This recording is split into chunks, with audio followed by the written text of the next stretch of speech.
The bell of a temple in the center of the village began to ring early in the morning. It was ringing earlier than usual. As any sensible person might also think, young Garen Leonhardt knew this meant trouble. He was already awake before the bell even rang, but something must have been off. They wouldn't ring it this early for no reason, Garen thought to himself. He ran across the cobblestone streets of the quiet village, watching as people started emerging from their houses with oil lamps in hand. No one noticed him. Who would pay any attention to a poor, dirty orphan boy anyway? All people noticed of him was his long brown hair flying about in the wind, and his tattered and oversized clothing. "Are you bloody joking?" an old Englishman shouted, waving his fist at the temple. "Curse our religious leaders. Do they really think the best way to bring us to God is to wake us at the crack of dawn? Curse them, I say! Disestablishmentarianism is the way of the future, my friends." "Would you shut up?" a young member of the Crown's Guard shouted back. "It's a warning bell. There must be something wrong if they're ringing it this early." Garen didn't hear anything else from that conversation as he passed them with great haste, but the word of the Crown's Guard soldier warned him. A warning bell, Garen thought to himself. They'd never ring the bell this early. What's going on? He headed to the temple at the center of the village. One of the clerics from the temple guarded the front door, trying to calm the disgruntled mob of people attempting to enter the temple, but Garen caught his attention. "Lucius!" he exclaimed. The cleric, Lucius, looked at Garen with the bright green eyes and quickly pulled him out of the crowd. As soon as they were in the temple, he locked the door and wiped his brow with the sleeve of his cloak. Garen looked out at the crowd behind them and scoffed. "Lucius, what is going on? Did Peter do this?" "I'm afraid he wasn't up to his usual antics," Lucius said, attempting to take deep breaths. "This is a serious matter, my friend." Garen looked at him with a lifted eyebrow. "What do you mean?" "Demons!" Lucius said, shaking Garen by the shoulders. "Creatures of hell, monsters, the spawn of Satan himself!" Lucius backed off and gasped before speaking again in a more hushed tone. Sorry, I'm still a little shaken." "It's fine," Garen said, his arms crossed. "Just explain. What in the world is going on?" Lucius turned around, spotted the mob of disgruntled old people outside the church through the glass double doors, and swallowed. "The bishop and I were on a walk out in the hills," he began. "He sensed a malevolent presence and went to investigate." The doors to the church rattled. Both the Garen and Lucius turned around to look, and they saw the angry villagers trying to open the doors, their voices getting louder. "Peter and Anne are in the bell tower," Lucius said, placing a hand on Garen's shoulder. "They can tell you the rest, all right?" Garen raised an eyebrow. "Well, why can't you do that?" Lucius gestured towards the angry mob. "I've got business to take care of," he said. "We'll have a talk about it all later. For now, find the other two."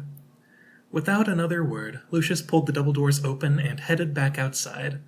The empty church foyer was flooded with the sound of 100 voices complaining and demanding to speak to the bishop. Lucius's calm but timid voice was quickly drowned out by the sound.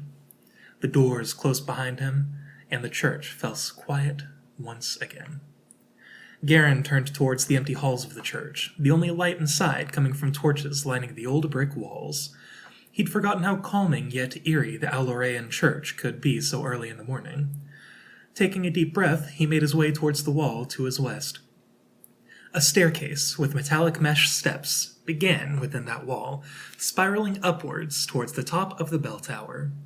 The bell's toll from above echoed across the tower's walls, sending a reverberating force through Garen's body. He shrugged it off and began his ascent.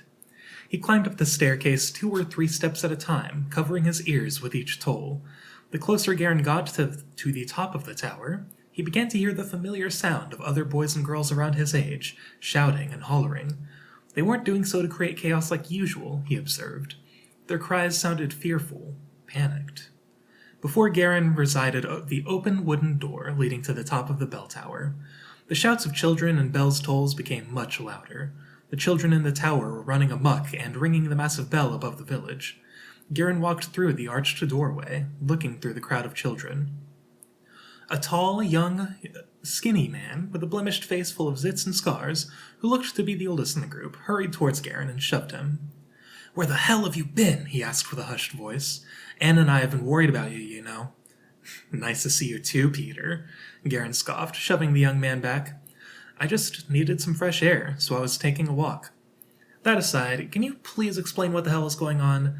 Lucius told me something about demons, but then had to deal with all the old angry people outside, so he told me to find you and Anne." The tall young man Peter looked back at the hollering children for a moment and bent down, placing a hand on Garen's back as they walked away. "Don't tell Anne I told you," he began, "but the princess is here in a village," a girl's voice said. Garen and Peter turned round at the same time to see a short girl with a dark brown complexion and bright emerald eyes standing before them, her arms crossed and her mouth curled into a smirk. "What the hell, Anne?" Peter said. "I was supposed to tell him." "You took too long," the emerald-eyed girl, Anne, said. She stuck her tongue out at Peter and looked back at Garen. "Lucius and the bishop found her last night, unconscious in the middle of the forest," she continued. "Not only that, but she was surrounded by demons, creatures of unidentifiable shape made of black smoke, with eyes that glow as red as the blood that runs through your veins." "No need to get so dramatic," Peter remarked. "Hey, back up a bit," Garen said, his eyes darting between Peter and Anne. "You mean Princess Lenora? Like the princess of the whole freaking province?" "Shh!" Peter and Anne hissed. Peter quickly covered Garen's mouth and looked around at the children, making sure no one's eyes had wandered toward them. After a moment, he pulled his hand off of Garen's mouth and spoke in a whisper. "Damn it, keep your voice down. The bishop said this is a secret between us three, he and Lucius. Not even the rest of the church council knows. The whole village would be in an uproar if they knew the princess was here." "Then why ring the bell in the first place?" Garen asked. "The people are already in an uproar as is." "It was more of an alert," Anne said. "The bishop wanted to make the Crown's Guard aware that there are demons nearby, and to keep the village perimeters protected in case demons find their way within the village itself. The general public is more like a side effect," Peter remarked. Garen looked at the children all around them for a moment, then up at the sky through the open bell tower windows. It was still dark. Clouds covered the early morning sky. Only a hint of light emerged from the eastern horizon as the sun began to rise. "All right," Garen said with a gentle sigh. "In a nutshell, shit's crazy. Where's the princess now, if I may ask?" "It's better to show you than to tell you," Peter said, heading towards the arched entrance of the bell tower. "Let's head downstairs. We'll show you."